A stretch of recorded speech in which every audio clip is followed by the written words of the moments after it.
Jauh sebelum datang di dalam Yesus, Allah sudah pernah datang ke dunia sebagai manusia, duduk dan makan. Gambaran teofani, wujud Allah dalam manusia. Apa yang terjadi setelah Allah turun? Penghakiman. Apa yang akan terjadi setelah Yesus datang? Penghakiman. Kemudian Tuhan menampakkan diri kepada Abraham dekat pohon tarbantin di Mamre, sedang ia duduk di pintu kemahnya waktu hari panas terik. Abraham melihat tiga sosok manusia datang ke kemahnya. Satu di antaranya adalah Tuhan. Sangat penting untuk dipahami, dua sosok lain bersama Allah ini adalah gambaran Yesus dan Roh Kudus, bukan malaikat. Kemuliaan Allah tidak berjalan-jalan dengan malaikat. Tidak. Ayo kita ungkap hikmat di baliknya. Sudah itu, berfirmanlah Tuhan, sesungguhnya banyak keluh kesah orang tentang Sodom dan Gomora, dan sesungguhnya sangat berat dosanya. Baiklah, aku turun untuk melihat apakah benar-benar mereka telah berkelakuan seperti keluh kesah orang yang telah sampai kepadaku, atau tidak. Aku hendak mengetahuinya. Allah turun ke bumi untuk dua tujuan. Satu, menegaskan janjinya kepada Abraham bahwa Sarah akan mengandung tahun depan sebagai penggenapan. Dua, Allah turun untuk melihat dosa-dosa Sodom dan Gomora sebelum menghakimi kedua kota itu. Dua saksi di akhir zaman.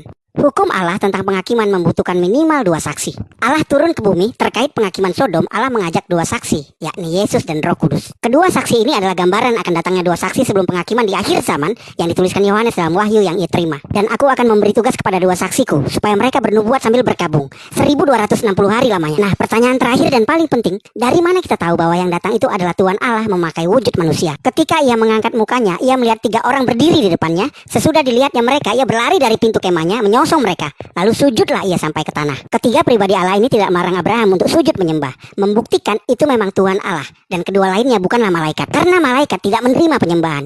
Dari mana kita tahu tentang itu? Setelah menerima wahyu akhir zaman, Yohanes didatangi malaikat. Melihat penampakannya yang kemilau, Yohanes serta-merta sujud menyembah kepada malaikat. Dan malaikat itu menolak penyembahan Yohanes. Malaikat itu berkata, sembahlah Allah. Maka tersungkurlah aku di depan kakinya untuk menyembah dia, tetapi ia berkata kepadaku, janganlah berbuat demikian. Aku adalah hamba, sama dengan engkau, dan saudara-saudaramu yang memiliki kesaksian Yesus. Sembahlah Allah, karena kesaksian Yesus adalah roh nubuat. Tadi waktu Abraham serta-merta sujud menyembah kepada ketiga pribadi Allah, ketiga sosok itu tidak berkata, sembahlah Allah. Karena itu adalah Tuhan Allah yang datang dalam tiga pribadinya. Hikmat gambaran tentang tiga pribadi Allah. Dalam peristiwa ini, Allah tidak datang bersama dua malaikat.